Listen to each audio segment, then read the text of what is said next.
What would happen if someone organized all of Batman's villains into one master plan while Batman was trying to further a relationship with Catwoman? Welcome to the Complete Story series, where we take trade paperbacks and single issues and we break them down into digestible bites for you to understand. Then we read it dramatically back to you. All alterations to the panels, text, and images are to prevent copyright problems, and all art is owned by its respective company. Remember to support the official releases of these books and purchase them at your local stores. Before we go in, I want to state that this is, for the most part, no longer in continuity. Characters mentioned in this story have been completely changed or moved around, and both Batman and Superman are their pre-New 52 counterparts. It is a good story nonetheless, and this is also part 2, so if you want to see how we got to this point, click here for the first part of this series. But if you don't feel like watching it, someone has been organizing Batman's villains. It went as far as to take control of Superman and forced Superman and Batman to fight, but Batman never figured out who was doing it. While this was going on, Batman was also finally pursuing a possible relationship with Catwoman, while one of his oldest friends, Thomas Elliot, has re-entered his life. With Superman defeated and Croc and Poison Ivy in jail, Batman returned to Gotham, where he decided to take a night off from the whole investigation to go to the opera, with his friend Thomas Elliot, Leslie Tompkins, and Selina Kyle. While Bruce Wayne may know that Selina is actually Catwoman, she doesn't know that Bruce Wayne is Batman, and they begin to enjoy a nice relaxing night as friends. That is, until the clown on stage begins to bend over, tearing open her costume and laughing. "Opera schmopera!" Harley Quinn shouts as she stands there and the quartet puts on masks as Harley Quinn's gang. She begins to jump around the opera using spring boots while her gang is robbing the rich and the famous, until she sees Bruce Wayne. She jumps up there onto the balcony and she looks at him. "Ain't you zillionaire, Bruce Wayne?" And then she glances over at Selina. "Hey, you look awfully familiar, sister. Have you ever spent time in Arkham?" "No," Selina tells her coldly. Harley shrugs it off and looks at Thomas Elliot. Then she holds her gun to Tommy's face and takes the necklace from around his neck. Bruce looks and remembers that that is the necklace that Tommy's mother used to wear, and it's the last thing that Tommy owns that was hers. Harley jumps back using her spring boots, and then she begins to shoot wildly into the audience. Both Selina and Leslie take cover, and Selina looks around. "Bruce!" Only to realize that billionaire Bruce Wayne has fled in fear. "Men," she says to herself as she realizes that she needs to save Leslie herself. Meanwhile, on stage, Batman has mysteriously appeared. He makes quick work of Harley's goons, and then he begins to make his move on her herself. And as he goes in to apprehend her, she drops a sandbag on his head, knocking the wind out of him as he was still recovering from his head injury in our last adventure. Harley presses her gun against Batman's head. "Ivy and I had a sweet thing going before this whole thing got started. Maybe I should just go off book and blow your brains out and end it right now." But before she can shoot Batman, Catwoman leaps in to save him. Badly conceived, badly acted, badly staged. The audience wants their money back.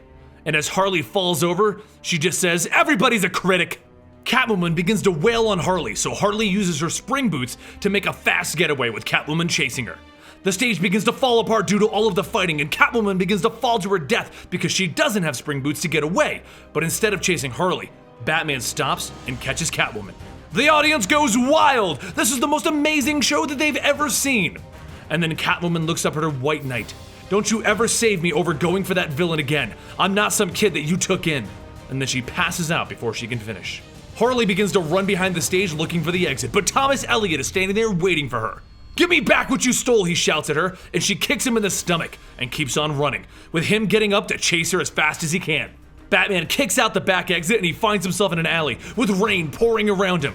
And as he begins to chase Harley, he hears a gunshot go off.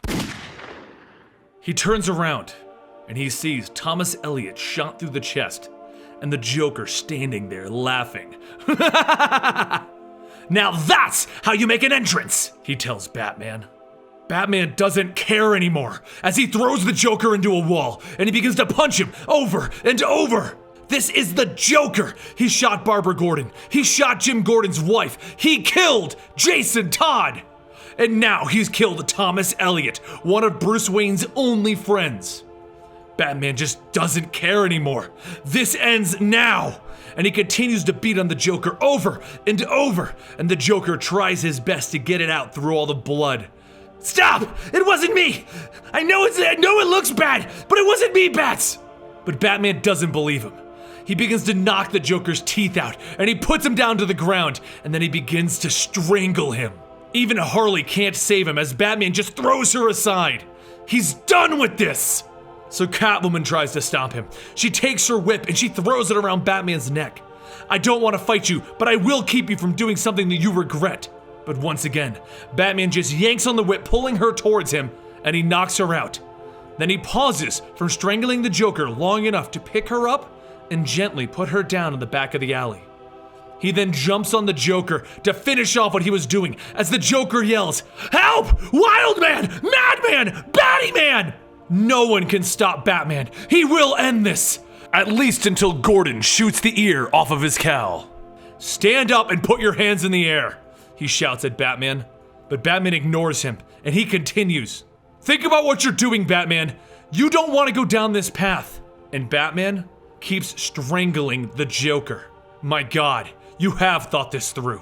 Batman, I can only appeal to you through our friendship. I wouldn't let you do this when he shot my daughter or he killed my wife. I don't know how I can stop you, but I won't let you throw your life away. And finally, Batman stops, and he turns to Gordon. Jim. Gordon tells him that if he goes through with this, he'll be no different than the Joker himself, and he will bring the full force of the police down on Batman and have him arrested. Batman looks down at his bloodied gloves, while the Joker struggles to say one more time, "I'm innocent!" As Gordon walks Batman out of the alley as friends, up above them is a man with a bandaged face looking down. He sees what's going on. He sees it all.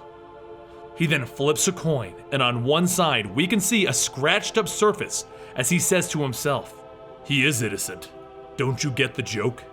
After another funeral in his life, one of far too many, Batman goes back to the Batcave where he begins to try and put together this whole thing. The Joker was holding a smoking gun, and Tommy's body was just lying there. He saw what he was supposed to see. He bounces a few ideas off of Nightwing and he asks him for his opinion on Catwoman, when Oracle phones in that the Riddler has hijacked an armored car. Since the whole Riddler thing doesn't appear to be attached to whatever else is going on, Nightwing and Batman take this time to discuss what's going on with him and Catwoman. And after a long talk, Nightwing tells Batman, "Look, as Bruce or Batman, all of your relationships have fallen apart because you refuse to tell the woman you're with the truth. Tell her, Bruce. You don't want to screw this one up." Batman and Nightwing stop the Riddler and they take back the money. But something is odd. Whoever's been manipulating the villains of Gotham has apparently overlooked the Riddler. Why? All of the other villains that have been involved were given tasks outside of their normal jobs to do, but the Riddler, he's just robbing a bank. He's always robbed banks. And just as Batman is prepared to write the Riddler off as having just chosen a bad night to commit this crime, he hits his ultraviolet lights and he sees something odd. Ash from the Lazarus Pit is scattered all over the armored truck. Was the Riddler involved and he didn't even know it? Two major things happen next. The bandaged man arrives at Arkham to talk to the Joker, while Batman sets up a meeting with Catwoman. In Arkham, the bandaged man tells Joker that he is free to go on bail. That he in fact handled it for the Joker. But the Joker is skeptical. Call me crazy, but I'm not going anywhere with a bandaged man. Meanwhile, Batman explains to Catwoman that his life has always been ruined because he's had two separate lives, and he's tired of that happening. So the bandaged man begins to remove his bandages, while Batman is removing his cowl. And we discover that this bandaged man is Harvey Dent, and someone has corrected his face for him. He's no longer Two-Face. Meanwhile, Catwoman looks in shock as she realizes Batman is actually Bruce Wayne. Back in the case, Batman decides that he's going to pay Ra's al Ghul a visit to discover why there was Lazarus Pit ash in that armored car. And he kidnaps Talia al Ghul and he leaves her under Catwoman's protection while traveling halfway around the world to battle Ra's and get answers. He learns a few interesting things. Someone has been messing with the Lazarus Pit, and this has infuriated the great Ra's. But he does in fact have no idea who did it. So, as with most of Batman's leads, this has gone nowhere. While he's busy with that, a man breaks into the home of Commissioner Gordon. Jim, being the shrewd cop that he is, pulls his gun out and demands that the person put their hands in the air, which they do. "Put the gun down, Jimbo. I just want to talk." Shocked, Jim looks at him. "Two-Face? No, it's me, Harvey Dent." We need to help Batman, Jim. I had my licenses reinstated by the state, and the Bats is going to need us. The Joker was innocent, and you know it, Jim. I was the one that called you, and I had you in that alley that night. How can you know that, Jim demands. It's all a part of a game, Jim. Like it or not, we're two pieces in a massive game against the Batman. How much longer do you want to play? And that's it. Once again, we're at a cliffhanger, folks. More pawns are being involved in this entire game against Batman. The bandaged man appears to be Harvey Dent, but is he really?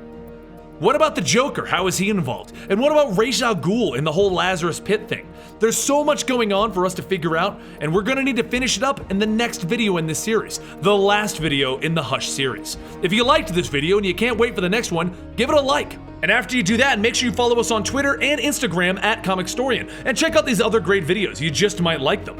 I'm Benny for Comicstorian, and I will see you guys next time right here.